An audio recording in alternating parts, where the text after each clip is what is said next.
Hello, hello. Literally Yet again, anything. I haven't come up with something Literally good. anything. And I never prepare anything either. No, I know. I know that. Hey! I know you guys can't see her, but probably my favorite part of every episode is watching Jamie try to come up with a unique greeting and just seeing the wheels turn. They're not And turning then halt. today. Yeah, I was going to say they are no longer turning today. The gears grind shut from rust. Well, Rusty Head, how you doing? I'm doing okay. It's good. Yeah. Living life. We have something exciting to start the show off with. Yeah, if you want to spread the love to us. Yeah. We finally took it upon ourselves to set up our Patreon. Ba-na-na. Woo! So instead of using our Buy Me a Coffee page, because it is, I don't know, it's not the platform that that suits our needs, let's say.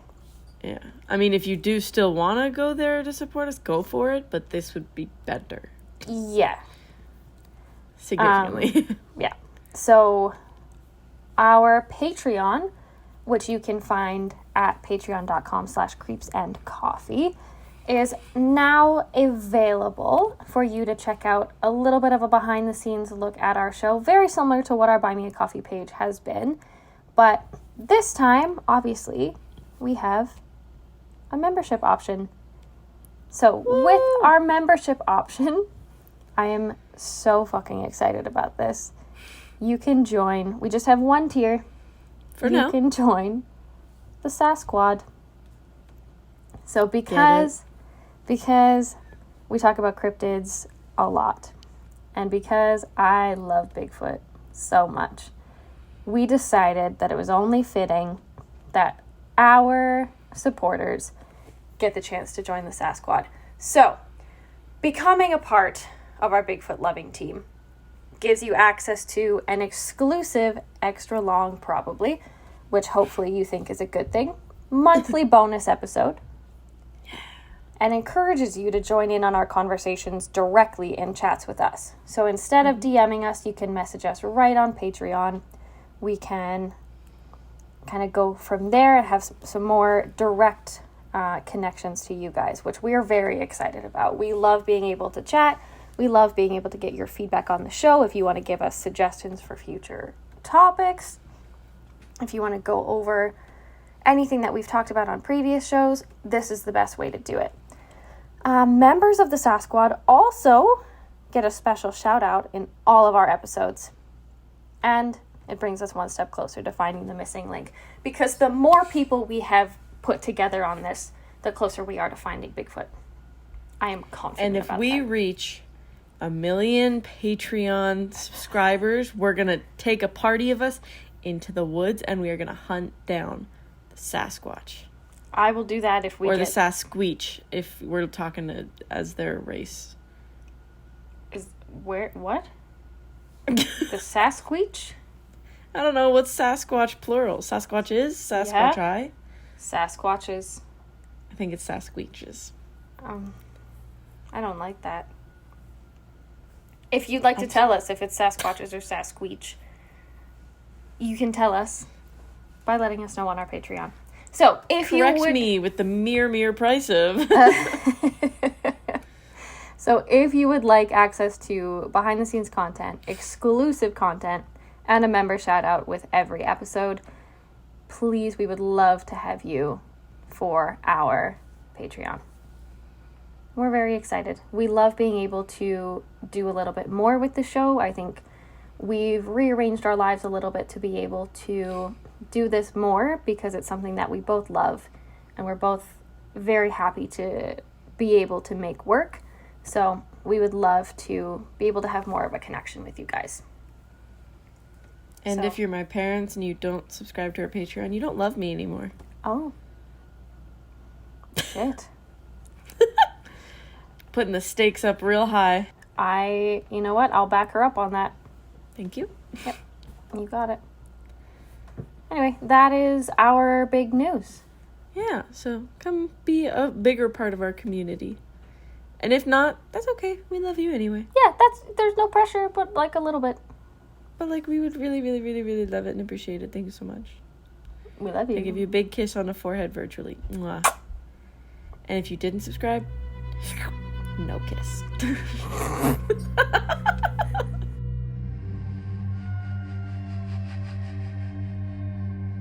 I'm Kate, And I'm Jane, and this is Creeps and Coffee.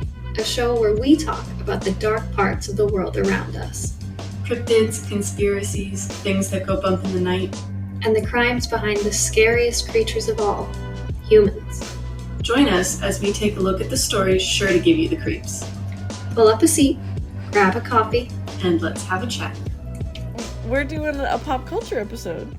We sure are, and I am excited about it because you guys know how much I love to recommend things and how much I And love we to love- talk about things I like. I was gonna say, I love pop culture. If we were to do something on pop culture in every aspect, we'd be here for like a full day and a half, maybe. Oh, at least. So we've only got a couple of topics, but I feel like we're gonna yap a lot about them. Welcome to our show. If Yeah. you're new here and you are not used to our yapping, I'm so sorry. Certified yappers. Buckle up. Movies. Movies! You love them, you know them. I worked at a movie theater for 4 years. Yeah, you did. Terrible job. Hated I'm that. a movie connoisseur, but I did not work there. I really hated movies for a hot minute after working you there. But I'm back on my bullshit with them. Yeah. I dated a movie guy, unfortunately. And that He's kind probably of, listening right now. hey, fuck You you. owe me money. He owes me money, actually.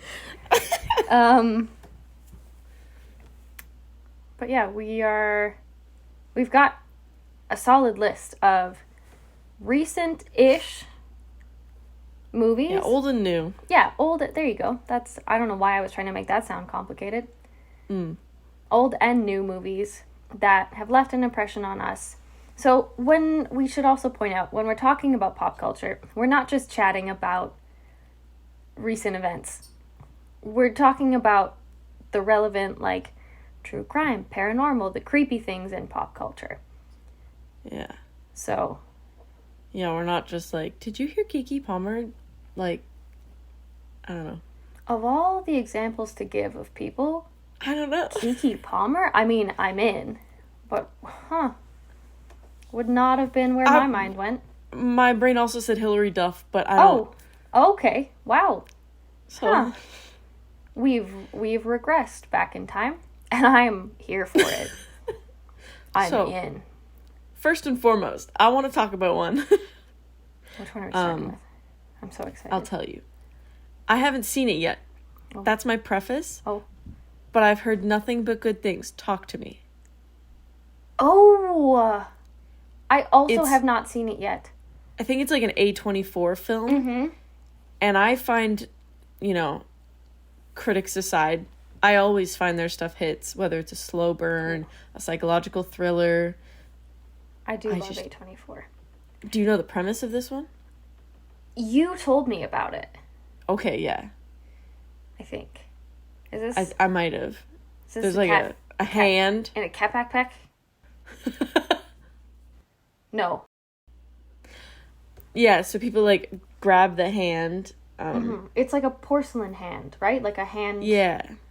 model. And it's supposed to thing. like talk to you, but no one else around you can like no one else knows what happens to you. And I don't obviously I'm not going to give any spoilers. It came out like a couple months ago, but it's on my watch list on Netflix. Like I've heard nothing but good things.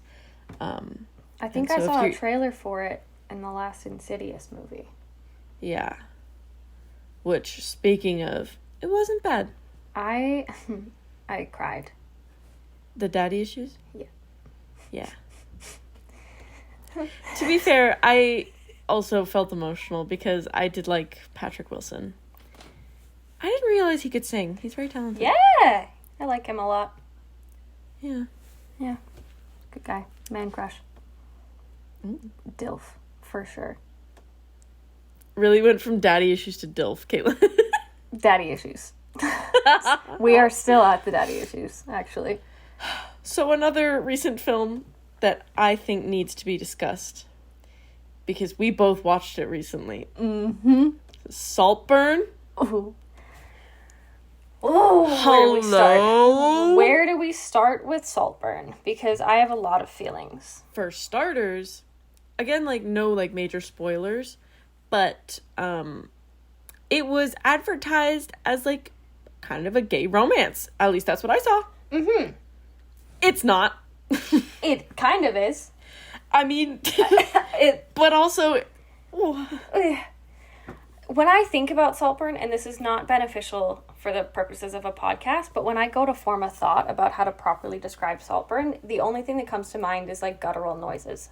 Like, I'm just like, ugh, ugh, ugh, you know? I would like to point out that I went into Saltburn knowing nothing other than the fact that Jacob Elordi was in it. I watched Saltburn with my ex on Christmas Eve. That's awkward. Yeah, it was horrendous. We were like, I've never looked at someone and just been like, what's happening? Like, what's going on? And it was a lot. It was a lot to handle. There's a lot of, like, nudity, graphic stuff that's, like, it's not like, oh, blood and guts, getting your head cut off. It's more like, oh, why are you doing that? Don't do that. I mean, one of those had to do with blood. But, the thing that I appreciated about Saltburn, and I think the thing that makes me look at it, aside from all of the shock horror of it, because really it plays on the shock value of a lot of things, because you are not expecting anything. And it really isn't that disturbing of a concept in the grand scheme of, like, disturbing films. Mm-hmm. But when you're not expecting it from what is supposed to be, maybe you thought of it as a gay romance. Maybe you went into it thinking, it might be a bit of a thriller. I guarantee you were not expecting any of that shit to happen. Yeah. But I think they do a really, really good job of giving you a false sense of confidence and lulling you into a false sense of security. And then all of a sudden you're like, oh, I don't know. Maybe no, he's fine. Oh my God. Oh my God, he's doing that. The actors are great. The actors are fantastic. It did take place at Oxford, which I was excited about because we all know that that's my school. So, love that place. Ollie, Oxen. Nope. Ford. Nope. Oxen. Ollie, Oxford. Oh, God. But no, if you are looking for a film that is thoroughly going to leave you confused and intrigued, Saltburn's the way to go. Yeah. When I finished watching it, I immediately was like, Tammy, go watch this. Don't ask me anything about it. And she was like, what's the rundown? What's the plot? And I was like, no, go watch it. No explanation. Precisely. There is no way to explain it. Yeah. There really is there's no words. But I enjoyed it. A different movie. Yes. A different movie. That I felt gagged me just the same is Gerald's Game. It's an old one. But I went into it being like, I had just seen the title, not even a trailer. It traumatized me. I think about that movie far more often than I would like to admit. Yeah. I mean, it's Stephen King, right? So. And beautifully done. This is also just a big promo for Stephen King, I think. 100%. We're going to talk about Stephen King like a lot. But I think it stayed very true to the authentic feeling of the story. Yeah. And I think it did a very good job of leaving me unsettled. Like I said, I think about that movie often. I don't have a problem with horror films. I don't get nightmares from them. I don't get concerned about that side of things. That's that nice. movie haunts me. Yeah. And I think, not to give anything away, but this one I feel a little bit more freedom talking about because it's not a recent film. You've had a solid chunk of time to go watch it. So I guess like minor spoiler alerts. But I think we even talk about this in the intro to the show. I think what is unsettling about Gerald's Game is the creepy aspect of human nature and how the person who is supposed to be like the monster is just a person, not a monster. Yeah. The real monster is within her family. And how daunting life really is. And also, the thought of my significant other dying on top of me mid-sex, Handcuffed. like, not to get too TMI here, but sometimes it's a genuine concern for me. Like, I think about that scene, and I'm like, oh, what am I gonna do here if this happens? And I will say, the gore, very realistic. Insane. The gore part, Yeah, I can see it right now, and I haven't watched the movie in years. No, for those of you who are unaware, there is a degloving scene. Thinking about it makes me ill. That skin peels right off of her hand. Ugh. Ooh, I don't like that at all. It's really good, though. You should watch it. It's a really good movie. Yep. But I like it because it's one of the few, and not even a horror film. It's, again, the same as Saltburn. It's not jump scares. It's not spooky, creepy. It's unsettling. And I think that's what gives it the appeal, is that you're not waiting around the corner for scary things to happen.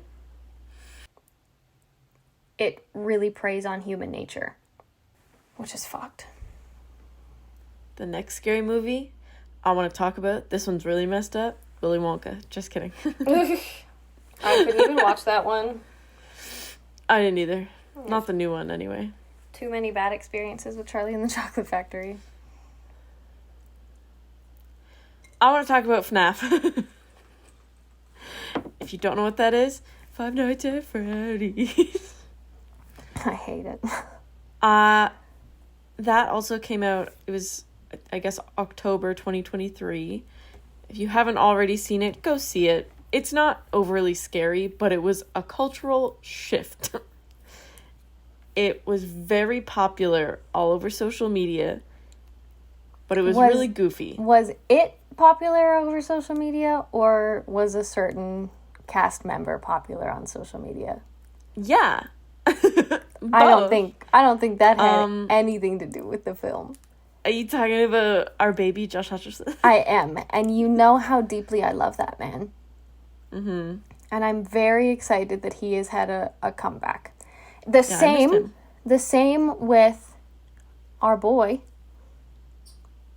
I can't remember his name right now. Matthew Lillard. Matthew Lillard. I was like, Matthew Gray Goobler? Literally all that was in my head was Shaggy. Yeah, Matthew Lillard. Love him too. I am very happy, and I'm pretty sure he signed on with a few more films with A24. Yeah, he did. So, yeah, he did. Very exciting, because I think he's a fantastic actor who has never gotten the credit that he deserves. Absolutely. That being said, I thought FNAF was a terrible film. It's not meant to be a good, scary movie. But Do you here's my thing. remember the part where they all sing Kumbaya together? Yeah, that was the problem. Here's my thing.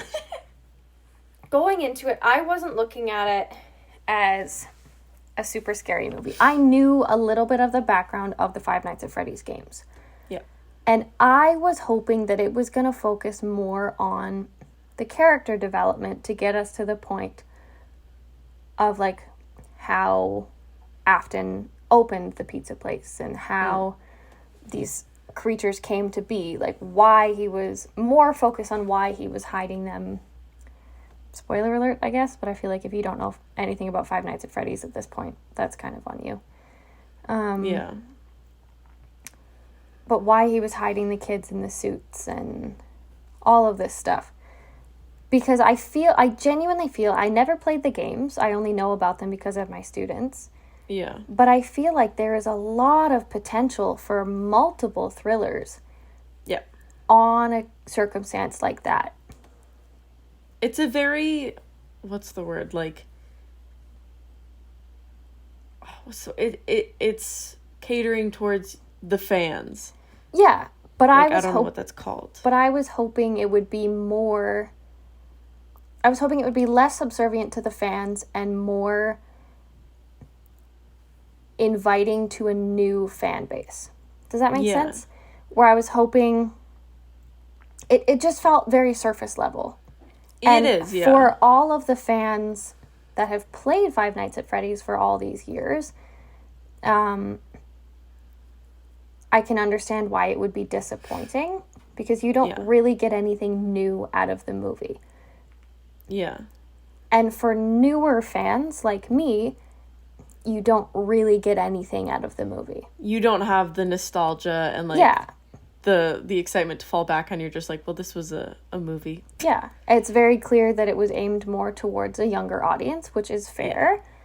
But I feel like they really have the potential to make it more adult based, because realistically the kids that were playing FNAF as kids are our age now. Yeah. I think it's safe to say that you can make it a little bit more intense of a film. If it was me, I, of course, would have made it scarier. But, you know, I'm not directing the movies, so, like, that really doesn't matter. Mm-hmm. But as someone who has played some of the games, I've watched playthroughs of every single one of the games. Mm-hmm. And I don't have the books yet, but I would like to buy them and read them. Yeah. The way I can enjoy this film, even though it's not amazing, there's some funny bits, there's some spooky bits, the music is great, the actors are lovely, but I either read or heard somewhere that the way to best enjoy it is that the book lore is different than the games. The game lore is different than the movies. The movie is its own standalone series, as it's going to be. Yeah, 100%. So it's like an alternate thing, so don't expect the same things to happen, which I think if they lean into it being scarier, it could have like a better potential. But that's what especially with I mean. Matthew Lillard, Scream Queen guy. Exactly. And the Scream fact King. that, like, Josh Hutcherson's character in the film had an interesting concept of, like, okay, where is this connection? He's clearly got emotional trauma that he's connecting to. So there's a lot of potential to go into with that kidnapping storyline. Mm-hmm. I just feel like they didn't do it justice. Yeah. And again, this was the one movie we have the most to say about. 100%. Because the others, we were like, no, I loved it. Yeah, it's scary. It's great. This one? But I don't know. I think, obviously, I'm not a director. Yeah. But I would. If I was producing this movie, I'm but not, if so shut up. Yeah, exactly. I can actually probably shut the fuck up. Will I? No. This is my show. I will say, I also recently watched the 2022 Prey movie about the Predator guy. It's really good. I think I also watched that one. And you're witnessing it from an Indigenous woman trying to prove herself to her tribe? Yeah. I don't know if that's the right word. Yeah. But she wants to also, like, be a hunter, but they're like, no, like, the men do the hunting. And so what better way than to take down this predator and make him the prey and prove herself that way and kill the thing that's killing everything else. And I thought it was really well done, and it was lovely, and there's a dog in it. And there's a dog in it. The last thing I'll say for movies is anytime we talk about horror films or scary movies or anything of that nature, I have to talk about Grave Encounters. Yeah, you do. I think I even mentioned it in our episode about haunted film sets. Yeah, I think so. Filmed in Vancouver. Grave Encounters, both of them, are probably my favorite horror film. And it's because I have such a spot in my heart for the first-person perspective in filmmaking. And I think the found footage genre has so much potential, but it's so easy to mess up. But I think Grave Encounters is the type of found footage that I enjoy. Like Blair Witch, the original one is good, but the newer Blair Witch, I can't get behind. It doesn't feel as authentic. Cannibal Holocaust, even as the first real, like, found footage, like, obviously very fucked up film. Do not recommend watching it. It's a whole thing. But from the perspective of just the style of film, like, it's a very, very interesting concept. And I think Grave Encounters does a good job of combining what Cannibal Holocaust and the Blair Witch Project do, while also bringing it to modernity with the Zach Baggins of the world, essentially. Like, the Ghost Encounters lifestyle of paranormal hunters kind of trying to pull the wool over people's eyes and getting kicked in the ass for it. Yeah. So I always recommend Grave Encounters because they make it feel very authentic, not necessarily in the sense of, like, it's found footage acted out, but the reactions feel very authentic. Everything feels true to humanity. Whereas Saltburn, Gerald's Game, even Five Nights at Freddy's feel like they're preying on the audience's authenticity. You can feel the authenticity and humanity in the characters in Grave Encounters, if that makes sense. And I also just think it's a really good movie. So, Well said. I would recommend it. The second one is kind of creepier than the first one, but the first one is obviously the Really? better one because it's the first one. Yeah. The second one takes, like, a weird turn. I still have not seen the second one. Oh, I know what we're doing tonight. Should I turn the wheel and Yeah. bring us to our next Please do. short films? Mm-hmm. Whoop, whoop. So specifically, I found all of my short films on YouTube. Mm-hmm. I only have one to talk about. Mine is also from YouTube. I think I've seen that one. The one I think you... I think we watched it together. Okay. So, first and foremost, I probably... I'm probably going to give some spoilers, so... Because they're like 6 minutes long, so... Warning. Can I... Just before we get into it, I think what's relevant about the short films compared to the full-length, like, feature films is I think the short films tend to, because they're only 6 minutes-ish, they tend to get to the point a lot faster, obviously, but they Yes. also tend to be better at leaving you on a cliffhanger, Yeah. which I think is a very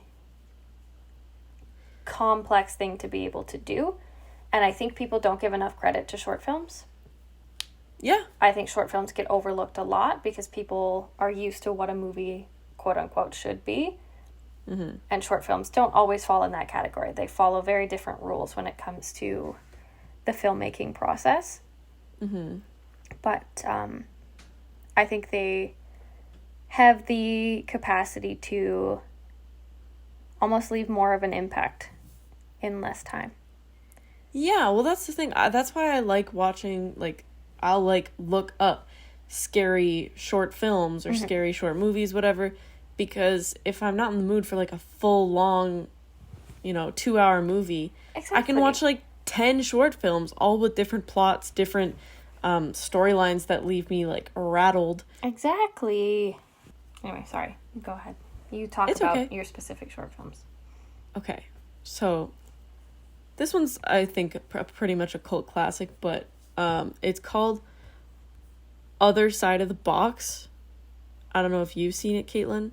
Creepy guy's head peeks out of the box. Is that the one you have to keep looking at the box? You have to keep looking at the box. Because if you look away from the box, he keeps popping He out. inches his way out.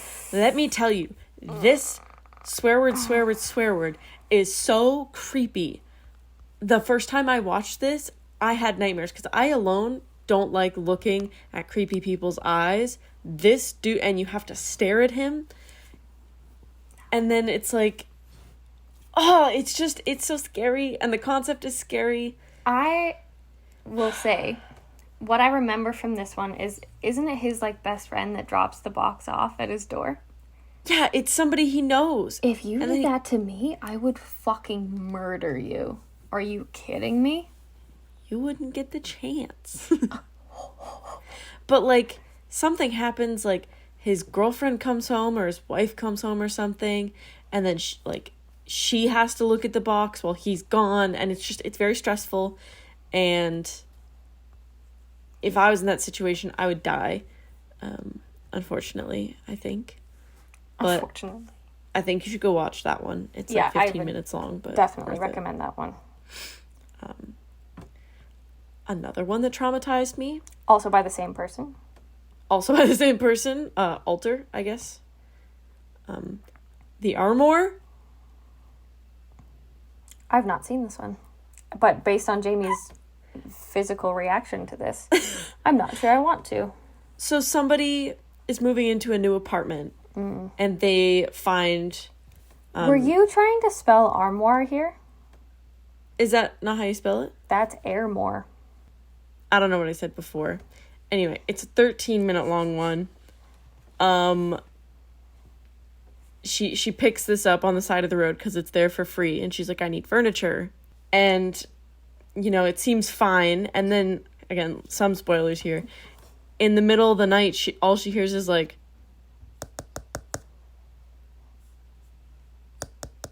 Like, it's a certain knocking pattern, and it's just really scary, and the knocking, like, haunted me for days. I thought I kept hearing it in the back of my mind.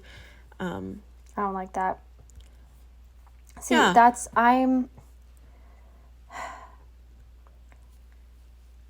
I love antique shopping because I love antiques. I will not bring any of them into my home. They're definitely haunted. You never know. The armoire is too good to be true. If you find something like that for free on the side of the road, leave it there. Yeah, it's either got rats or ghosts. Exactly. 50-50. And I don't want to deal with either of them, quite frankly. Ugh. So, I recommend you watch that one, Caitlin. I will. That does sound good. It is good. Another one, I couldn't find it, and I couldn't find who it was by, but I think it was called Piggy. Or like Piggy, something like that. And it's nice. It's got a plot twist. It's about, oh God. Should I spoil a little bit? Go for it, because I don't know what this is. So there's a girl at a swimming pool. And she's a little bit like that. Yeah, she's a little bit bigger. And there's a couple of other girls who I think are suntanning. Sorry if I don't have this completely right. They're suntanning and they're skinnier and they're making fun of her because she's a little bit bigger and she's in a bikini or something. And this is it looks like a desert area, and the pool is very murky. Mm-hmm. And so she jumps in the water anyway. I think because she was avoiding the girls' the gaze the gaze of the people making fun of her. Mm-hmm. And I won't spoil too much about it, except for I can let you know a man comes out of the water. No. And you get an underwater shot of a dead body underneath the water. I'm okay. And nobody knows it's there, and she's swimming around. No, I'm good. And that's all I'll say. I don't like that at all. Yeah.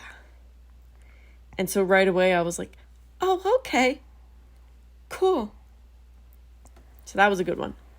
That makes me unsettled. And I know that that's the point, but that makes me unsettled in a way that is, like, uncomfortable for me because I don't like the water.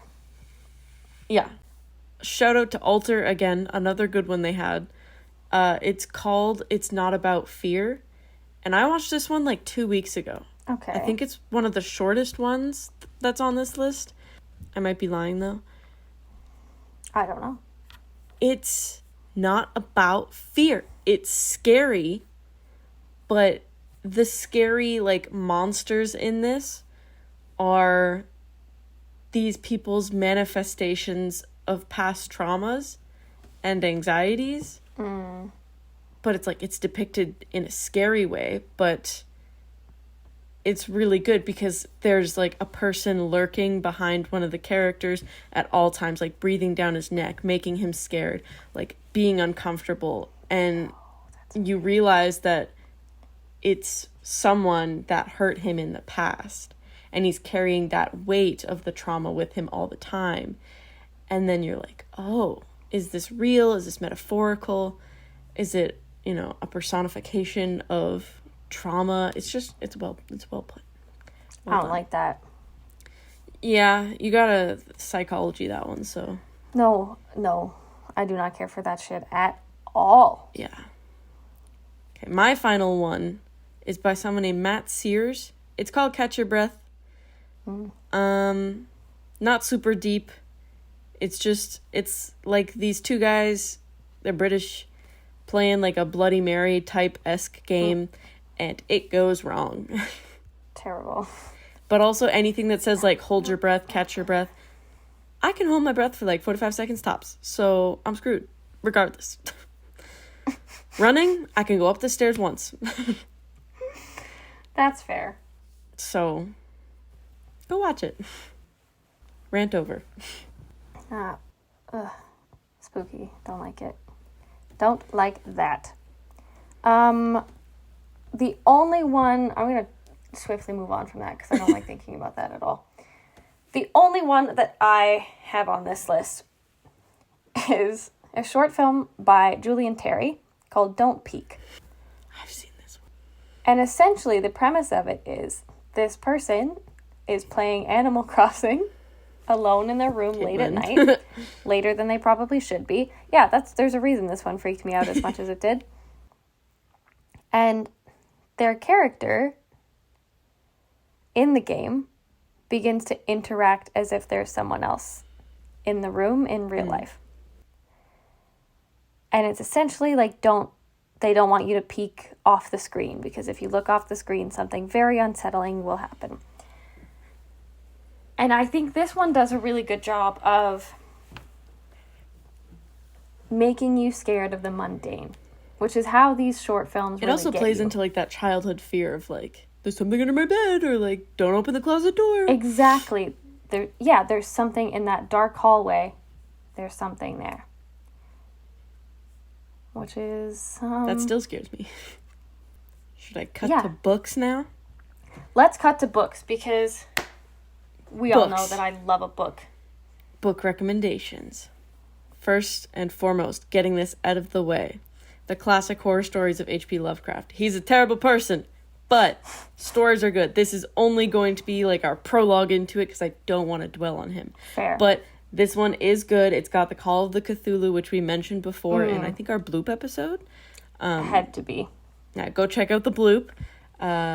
It's called the Dunwich Horror, Color Out of Space, I don't know how to say any of this stuff. The Shadow over Innsmouth, The Shadow at a Time, At the Mountains of Madness, Good one. Read it, but pirate it. Yeah, 100%. Lovecraft was a insane person. Unfortunately, also had some insane talent when it came to writing. Aren't we all? No. No. Stephen King is great, too.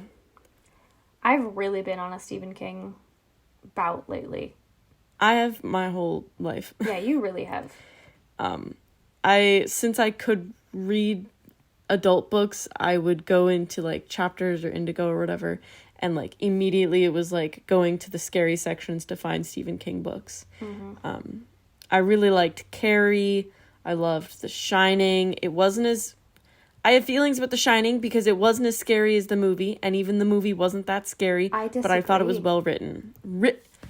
I was more unsettled by the book than I was by the movie. But, okay, for example, the elevators pooling blood out everywhere doesn't happen in the book. In the book, it's balloons and, like, confetti. But that's more unsettling to me. Like, the film relied on the shock factor of the blood in the elevator. Okay. the book relied on, again, it goes back to the unsettling aspects of the mundane. You're obviously going to be unsettled by blood. But when you're a child and you're being haunted by all of these things and it's balloons, it's just ominous. It's still, I would still be freaked out either way. But maybe I'm just a little desensitized. I just think the balloon, like the original concept of the balloons, was more playing into the simplicity is not the right word, the juvenile nature and the innocence behind it all, and how that innocence was being toyed with and taken away. Maybe because I had seen the movie before I read the book, I was expecting more. But you are right. I think it's still worth a read too. I think you and I talked about this too when we watched the movie, because I hadn't seen the movie. Yeah. I think one of the most unsettling scenes in the book is when he's trimming the hedges and the hedges are changing and moving. When he looks away. Yeah. And that was scary. And that's not depicted in the film, and that I bothers wish me. they had, because that is spooky. It scared me. I was like skipping pages because I was like... And I think what I like about the book more so than the movie is you could feel Jack losing his mind. Yeah, you could see he was going insane. Like you can really tell how he is catching himself losing it, but is powerless to stop it. Also, you get more, like, background in the book about, like, why he's going crazy. It's not just he's going crazy. It's, like, well, there's ghosts of, like, gang members and stuff here, and, like... And, like, why... And the ending is different. Yeah. The fact that you get any background on, like, why he's there at all. Why did the family have to move? What were they dealing with? Why was writing so important to him? Like, there was a lot more... I mean, the movie was fantastic, don't get me wrong. It's a cult classic for sure, but I think there's more that could have been done, especially when it's based on the book.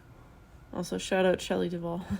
Absolutely. Also, can I tell you an unsettling story about The Shining? The first time I ever actually... Like, I had read bits and pieces of The Shining before, but the first time I ever actually read through the entirety of The Shining was when I worked at a hotel. I was an assistant manager at a hotel. Yeah, you were. And I read this book, started it during the middle of the day because it was a really slow weekend, and I knew I was working an overnight shift. Oh. I was the only person working, like, no other staff at this hotel. The hotel I worked at was violently haunted. Yeah. Like... No bad ghost. One that we weren't sure about, but very active paranormally. And I'm sitting there reading The Shining. Don't know why I thought that was a good idea. And there was one night I was reading it. The power got cut off twice in the breakers for half the rooms. So I had to go up in the haunted attic by myself at like 1 a.m. It's not fun. Not a solid choice. Read The Shining 100%, but don't do it if you work at a hotel. Yeah. Wait until you quit. A haunted hotel, nonetheless. Yeah. The last rec I have for Stephen King is The Bazaar of Bad Dreams. It's a collection of short stories. They will give you nightmares. So, read it. Yeah. That one I don't think you should pirate. You should go and buy that one. Yeah. Stephen King. Buy it on your Kindle or whatever's in nowadays. Sick. I have one more book recommendation. And I have a book recommendation. Which I didn't realize mine is controversial. It is. I thought it was good. It's called The Skin Collector. And it's part of a series, sort of. Like, I read it as a standalone, but it is technically part of a series with, like, the same characters. But when I was, like, looking it up to confirm, like, is this the book I was thinking of? It was. But the reviews were like, this is one of his worst works. He's done so many better books. And I'm like, girl, what? I thought it was great. It's about a serial killer, and each, like, well, not each, but, like, every few chapters or so, you get the perspective of the killer and of the person investigating these murders, but you don't know who the killer is until, like, the end. And he's, like, peeling people's skin off. I mean, they're peeling people's skin off, and you don't know who the killer is. But I thought it was really good, so I don't know. I have not read this one, but I heard that it was a really interesting concept. But I also got it for free at an SPCA. I went there to walk dogs and with my mom and give them coffee and donuts because we love the SPCA people. Yes. And they were like, we have, like, free books if you want to take one. And they just had a bunch of free books that they were, like, they got donated and they were giving them out. And I was like, okay, this I was like, creepy I don't know. one looks great. I was like, I don't know how I feel about the SPCA handing that out as their, like, sponsored book. But if it was a bunch of random books, that makes way more sense. No, they weren't just like, here, read horror. Here's this book about a serial killer. There you go. Want a dog? You want a dog? You want an animal? Seems controversial. I thought it was great. So that's fair. I felt that way about my book recommendation. I have talked about this book to everyone who will listen. And now it's your turn, people. So this book, we could do an entire episode on, and I hope to God, actually, maybe that's what we'll do for my birthday. That could be also a Patreon episode as well. So this book is called The Siren Call of Hungry Ghosts, and it's written by a man named Joe Fisher. And unlike the other books on our list, this is a nonfiction book. So this book is written by Joe about his experiences looking into past life regressions and spirit guides.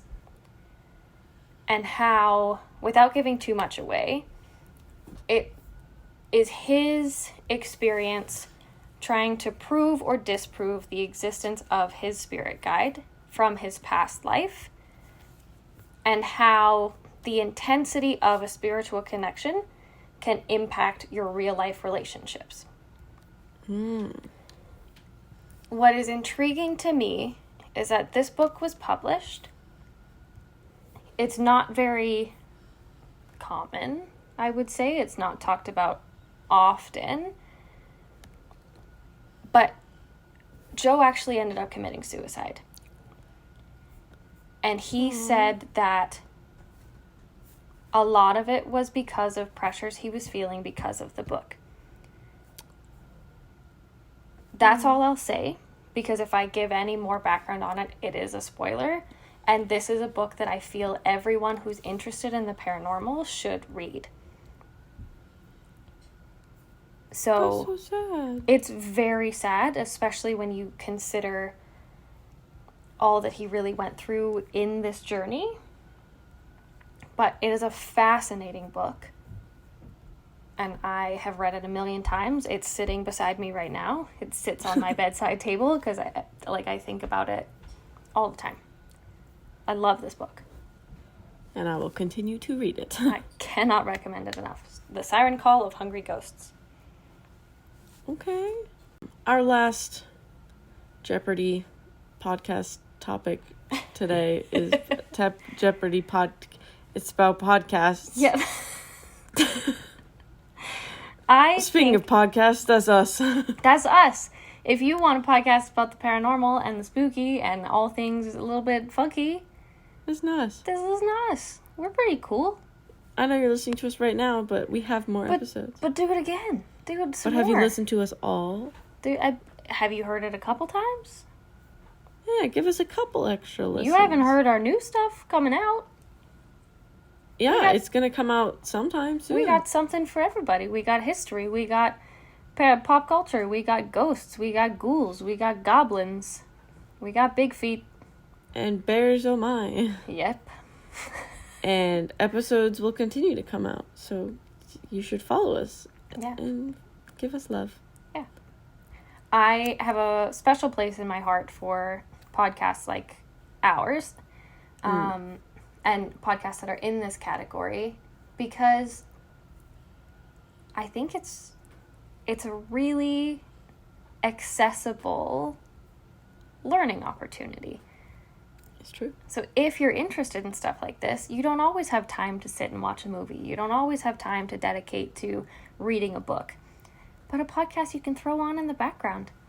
You can go for a walk and listen. You can listen while you're cooking. You can listen. I listen to podcasts going to work. Yeah, I do it when I'm getting ready in the morning. Take it on the bus. There's so many opportunities to keep that learning going. And not even just learning, but keep that, like, almost socialization going. Because I feel like podcasts really have the ability to form a community. Mm-hmm. And I am inspired by that a lot. I think that realization helped us start our own show. Well, we had lots of stuff we wanted to talk about, but nobody else had ever talked about. Yeah. So we were like, well, we can do that. Why don't we? And I think that's such an interesting thing to be able to just, like, at the end of the day, it's just people having conversations. Jamie and I have been best friends for 17, 18 years. This is just how we have conversations. But to be able to do it and talk to hundreds of you, like, that's very comforting to think that it's just prolonging these conversations and it's extending them to hear a bunch of different opinions too. Yeah. And I really enjoy that, especially when it comes to the paranormal, the supernatural, the true crime, all of those things where it really is a matter of opinion. There's no right or wrong because we don't know. Yes. So it's interesting to be able to get a bunch of different perspectives. Beautiful. Another one I other like, than- if you don't want to listen to us, if we Other are not than your us. vibe, thanks for listening through this whole episode, I guess. Sorry. But yeah, sorry. One that's kind of different, but it was recommended to me, and I also recommend it. It's called Sawbones. Mm. And it's not necessarily true crime or anything, but it's about, like, messed up medical stuff. Ooh. They talk about different, like, diseases. They talk about, like, historical medicines and, like, practices, things that are messed up. Which is very like, interesting. Yeah, exactly. And there was one that, it's not necessarily scary, but I listened to it, like, a couple days ago. It was about the anatomy of the Avengers.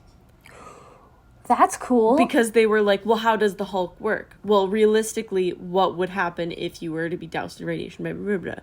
And they get technical with it. And I'm like, yeah, exactly. I was love like, that. do more of this. Tell me more about Chris Evans' body. They do talk about him. Ooh. Yeah. But, yeah, if you're looking for something less spooky, I guess, go for that one. But still spooky. And that's what I love about Yeah. podcasts. It's like you were saying, that's something that other people aren't really talking about. But I would love to hear their perspective on it. I'm like, tell me more Tell right me- now. Exactly. Another one that's not, like, super spooky, but it's about humans. And humans are spooky. It's called We Are All Insane. Mm.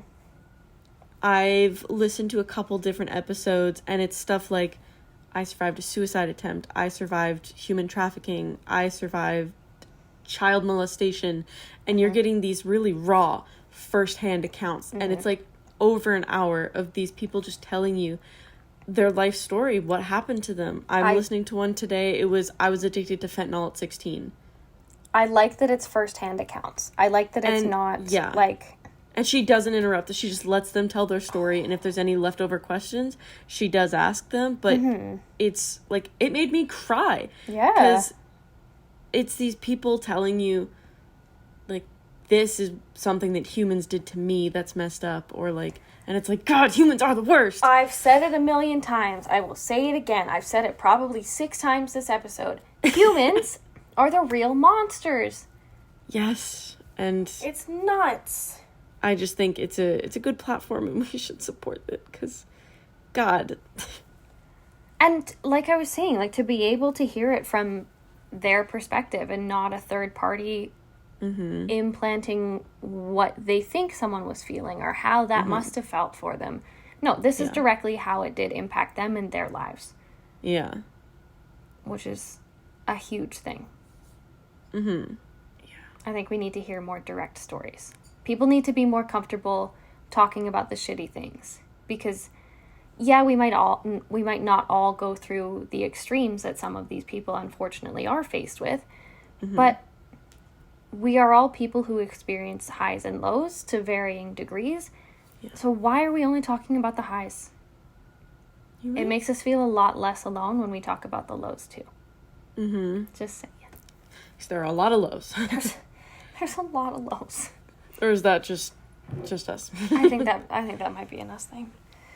Ooh. Another episode I really like of so another one I recommend. This one is if you're looking for more raunchy comedy, called the Brohio Podcast. I like these guys. They are what I think of every time we do an intro, because I want to say, welcome to the Brohio Podcast. But we're not called that. No, we're not. But they talk about, like, occult stuff, paranormal stuff, murders, conspiracy theories, a whole bunch of different stuff. You introduced me to these guys when we were in Wales. I did? Yep, because Yeah. I vividly remember having a breakdown. And you were like, Oopsies. do you want something that's going to make you laugh but also inform you of things? And I was like, yes, please. So we listened to like 3 episodes of the Brohio Podcast. The last one I will recommend, I don't think it's like a running show anymore. I think they stopped running it. I'm not going to say they were canceled.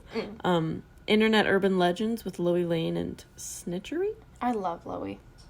I love this so much. I'm almost done listening to all of them, and there's not any new ones, so I'm sad. But they have a lot of stuff like internet spooky things. Which is what we love to talk about. But they're short, which is good if you're looking for something like 20 minutes long. Get out of my head. That's what I was about to say. Like, it's nice because there are longer shows, but somewhat like ours, Yeah. where it's great if you want an in-depth look, but sometimes you just want a quick one. It's like feature films versus short films. If you want really, really long episodes of stuff, that's what Astonishing Legends is for. So yeah, you all this is know, Caitlin's bread and butter. You all know that there's no shot I was going to record an episode about pop culture and recommend paranormal and history-based podcasts and not talk about Astonishing Legends.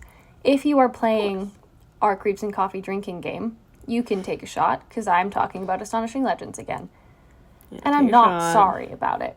I love this show so much. I don't even know how to encapsulate the content that they make, but it's history-based. It's like rooted in reality. But it's perspectives on the paranormal, the supernatural, and real-life historical mysteries that have perplexed humanity for varying reasons. Talking about the Count of St. Germain, talking about Amelia Earhart's disappearance, talking about the amount of hours I spent listening to Scott and Forrest talk about the Patterson-Gimlin film is stupid. Long time. I think it's like a 6-part series on the Patterson-Gimlin film. I think in total it's like 18 hours. And I binged it hard. You listened to all of it? I listened to every second of it. Wow. Dude, when I tell you that I know too much about Bigfoot, it's all thanks to Astonishing Legend. They have a really good episode on missing time. And that's actually so scary to me. But the guests for that episode are actually Scott's wife, who works in TV and film production, and Dan Povenmire, who is the voice of Dr. Doofenshmirtz. And they went to college together, and they had a missing time experience together. Harry the Platypus? Wait. Yeah. Oh. Like, the amount of, like, random topics that they cover that are just so interesting, and you never would have thought that they're as interesting as they are. That's why I say when I listen to Astonishing Legends, I never know what's happening, but I know for a fact that even if I'm not initially interested in a topic, I will listen to the episode because there's always something. There's always something to learn. Yeah. Wait, And- that's crazy. It's like, I fucking love this show, man. I noticed. Yeah, in case you couldn't tell.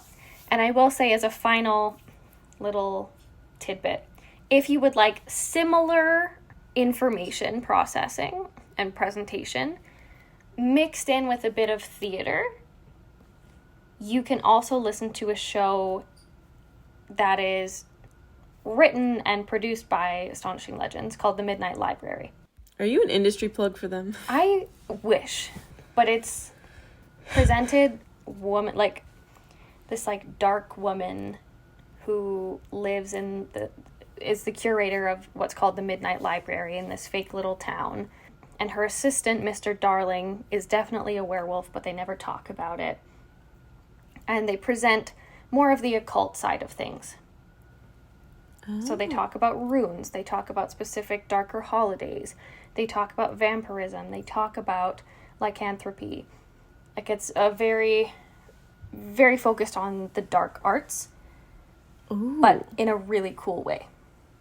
So it's always presented like you're going on, every episode is a tour of the library. And Miranda, the host, is like presenting this topic while you're all sitting down in the library. It's very, very well done. It's much more theatrical, but very cool. I actually got the chance to talk to Forrest and tell him about our show and talk to him a little bit about that, which was really awesome. Maybe we can collab one day. I'd actually shit myself, I think. Like, the amount of fangirling that I would actually do for this show is insane. Well, have we talked all our talk? Have we? I think we have. I think I love talking about pop culture. I love that the spookiness of the things that we're interested in has become a lot more popularized in modern culture. Because I think it's a really, really interesting subtopic. Yes. And I love hearing about it. Tell me all the things, please. Tell us all the things. If you would like to tell us all the things.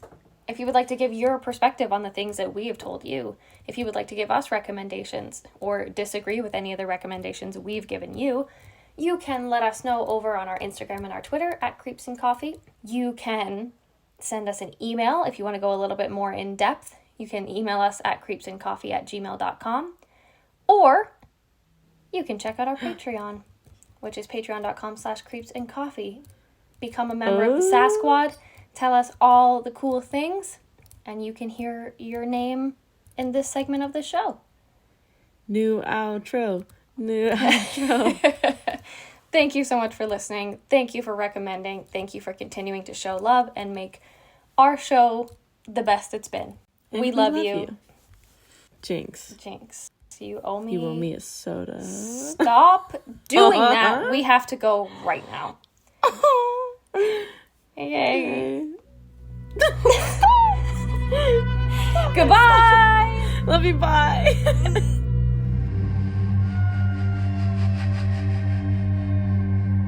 Creeps and Coffee is produced and edited by us, Kate and Jane. Our theme music is Stuck in a Hole by Dated. For more information on where to find them, check out the link in our show notes.